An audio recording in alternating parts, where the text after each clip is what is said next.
Greetings, everybody. Now, in theory, this should be the beginning of the broadcast for both Facebook and for Periscope. I've actually been broadcasting to YouTube and Ustream for a little while now, but because of the way that Twitter and Facebook work with their live engines when pulling in feeds from an external source, it just functions in a little bit of a funky way. So I'm going to go ahead and drop down that window and switch over to this.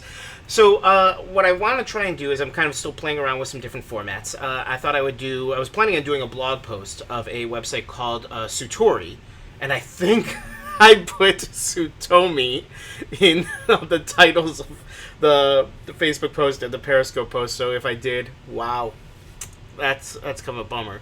But the goal is to do a quick little 10-minute, 15-minute demo of this web tool and talk a little bit about why I like it and how I see it being used. And then I'm going to take this and embed it into an actual blog post and also edit it down, strip out the video, and send it out as potentially as a podcast. Now, since this one I'm actually doing as a video review of a website, I probably won't put this one out as a podcast, audio only. But when I do this same sort of format where people can tune in live and participate live, but then also going to be putting it into the blog, for those, like for example, a chat or a conversation, those I'll strip out the audio and release it as a podcast so people can listen while they're walking their dogs and so on and so forth. So, with that in mind, I'm going to quit doing this whole preamble and get into the actual meat of this. Sutori is a website that is sort of like a timeline if you were to think of it, if you were to strip out the actual dates per se. And mind you, you could still have dates and treat it like a timeline, but it's more of a portfolio piece that's organized in somewhat of a linear fashion. Highly visual, and I think pretty interesting. So I'm going to go into the dashboard, and we're going to create one together first, and I'll use that to show you how kind of it works. So I'm going to go ahead and create a new story. Now I need to add a banner image, and you can upload images or you can just copy and paste them. So I'm going to go ahead and I'm going to paste an image for a link. So I've got the NASA site for Mars already queued up. And if it looks like I'm looking up over here, it's because that's where my second window is, blah, blah, blah. So I'm going to grab this beautiful landscape of Mars and load that up. We're going to do it at medium, and I'm going to copy that image address, go back over to Sutori, and paste that in, and click upload. And it shouldn't take very long. It's not super giant.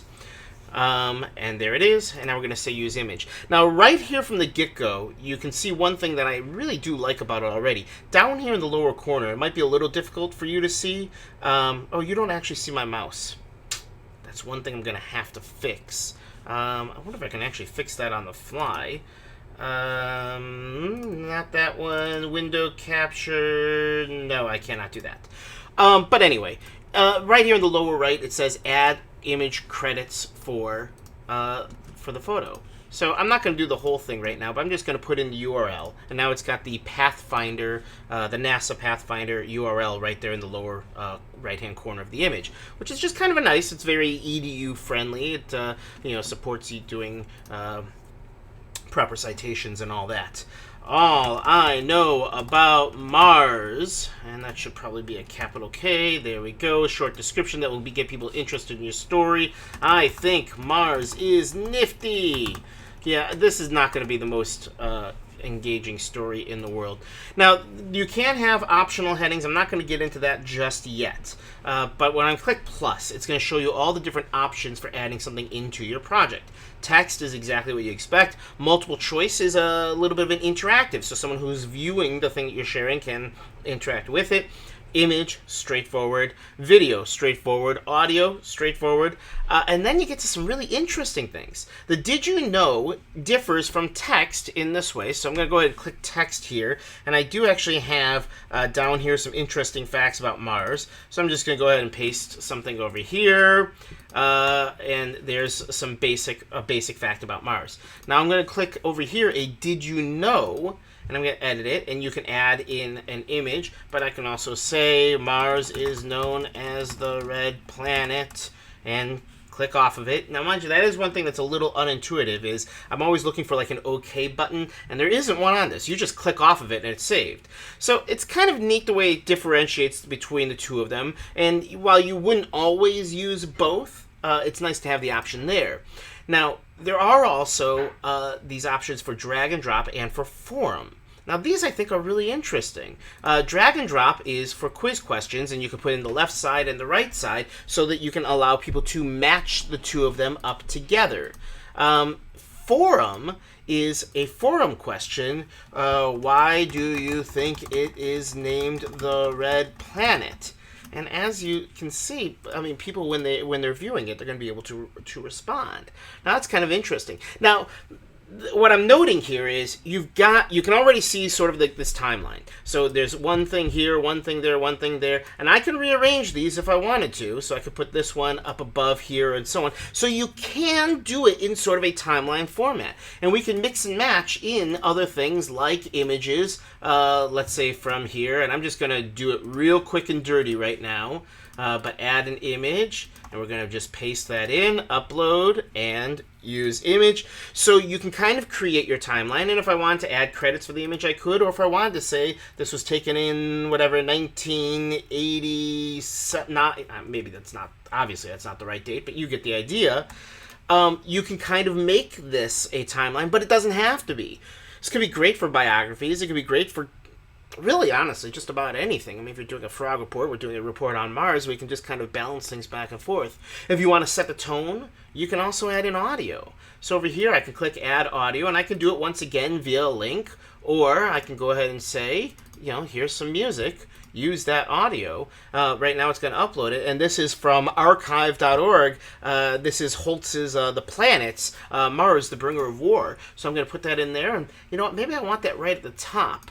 So people can say, so I can say, hey, listen to this while reading through the rest of my Mars report. You see what I mean? And now, all of a sudden, I'm going to hit some volume.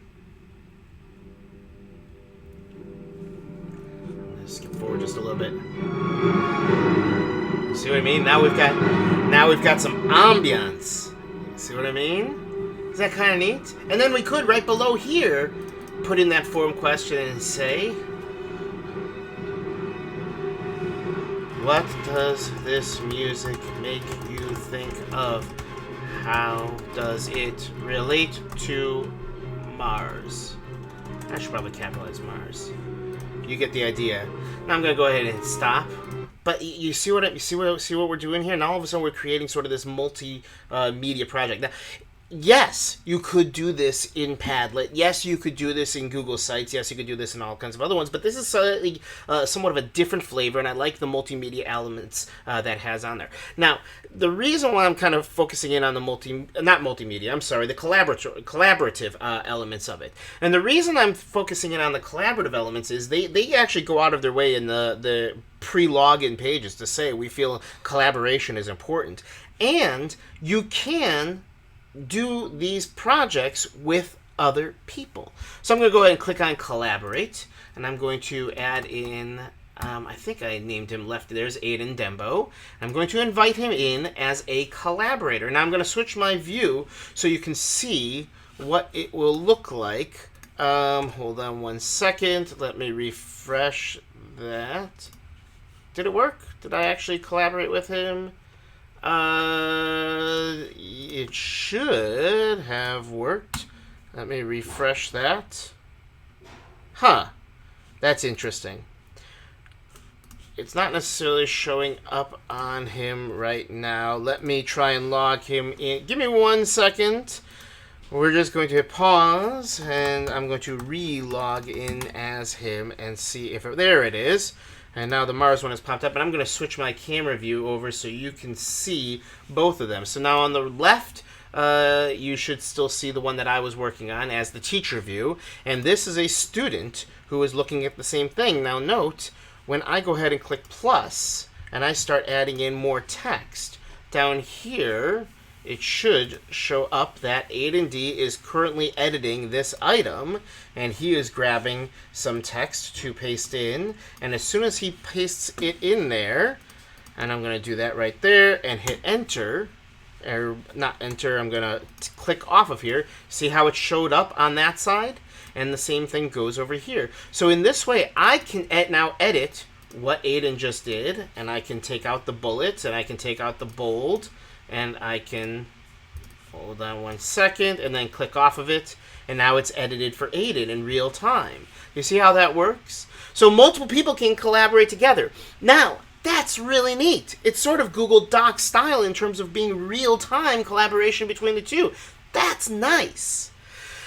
Now, here's also what's kind of interesting. So I'm going to go ahead and actually I'm going to try and exit out of this. And I'll be honest, it's a little hard to exit out of this. One last thing. You can change headings, and you can add headings. So if you want multiple sections within this sort of timeline-y, portfolio-y sort of thing, you can have multiple headings. And there's this little thing down here at the bottom that says add conclusion. Press here to add conclusion, which is kind of interesting. I'm going to go ahead and go back to my dashboard, and it's really kind of unusual because there doesn't seem to be a direct way to go to your dashboard. So I went to the profile, and I'm going to click home, and then I'm going to click that dashboard. That part's a little wonky, but you can see I can add classes. And when I go into a class, right over here, I have a, you know what, let me go down to one browser so you can see it a little bit better. I can add students in using this code. So if someone signs in as a student, they just enter in that student code, they get added to my class, and that's kind of nice. So this little structure is built in, and then when they get finished, they can share it back with me. And ones that I've created, I can share with all of them, which is nice too. Now, here's the part that's just a little confusing to me. I'm going to try and go back to the main home page. If I go to education and scroll all the way down to the bottom, where is it? Here's the pricing.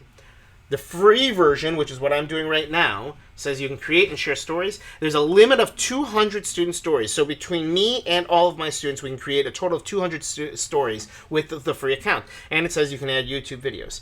Now, what's interesting is under Premium, it says you can collaborate in pairs. And yet, what was I just doing? I was just collaborating at least in a pair.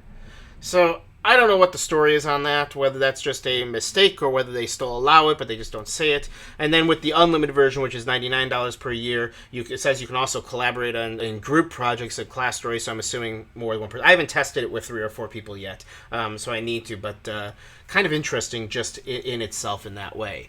There was one last thing that I was going to share and point out, and that was this. The fact that any one that you find, here I'll go back into education, and over here they've got a bunch of topics and a bunch of samples. Anything that you see in this gallery or that you have access to that somebody else has shared with you, and I gotta find out whether you can restrict this if you don't want this. But here's one that somebody else made, about circuits. I can say, add to my copy story. And now all of a sudden, it has made my own copy of this that I can edit and tweak and move around and change as I want to. Am I actually looking at it and editing it right now? So there's the quiz question. I can add in new things. Maybe I can't actually... Yeah, no, I can still edit this. I can still, tweak it and move it around and so on. But note 2 things. One, it says copy of Electric Circuits by Jennifer Chen, so the person who created originally still does get credit that you have made a derivative of the one that she made, which is kind of neat. But 2, if you think about it, Jennifer Chen made a template. I've now copied that template, and I'm going to edit it and make changes to it. What that means is, I could also say, right over here, for my students, text. The thing that confuses me most about electricity and I want to learn more about is... Let me change that misspelling. Electricity. There we go. And now, when they see this, when the student makes a copy of my template, they can go in here and they can edit it. How do the lights turn on? Do you see what I mean? I can actually, while some elements of it are just interactive in terms of if the and I can just go ahead and select these when someone's viewing it, I I can also make some of these a template, because when people copy it, when a student copies mine into their own project, I can leave some of it open-ended so that they can then fill it all in individually and each make their own a la carte. So I can make a template, everybody copies it, everybody makes their own version of it, saves a couple steps, or they could just do it more open-ended. You get the idea. All right, I'm already approaching the 20-minute mark, which is longer than... Oh, actually, it's not 20 minutes technically on Facebook Live. It's 15 minutes on Facebook Live and Periscope. But it's a little bit longer than I've been planning on going, so I'm going to wrap things up. But this was just a quick overview of Sutori, not Sutomi, Sutori. I think this one's got some potential. I'm definitely going to be playing around with it a little bit more, and I'm planning on sharing it at some of the conferences that I'm going to be going to in the next few months. I like how open-ended the platform is. I like how much media it can bring in. I like the collaborative elements of it, and I like the interactive elements of it. Is it flawless? No, absolutely not. But for a freemium product, I think this one has a lot of... things going for it. So if you have any questions, go ahead and throw them into the comments. I will try and review. I've not been watching chat or anything like that. That's going to be coming soon. And I'm going to be taking this, if you want to watch it again later, I'm going to be embedding it, or share it, I'm going to be embedding it into the blog over at teach42.com, hopefully later today. So if you enjoyed this, let me know. Thank you for joining me today, and until the next one of these comes along, adios, sayonara, auf Wiedersehen, shalom, and fare thee well. Bye.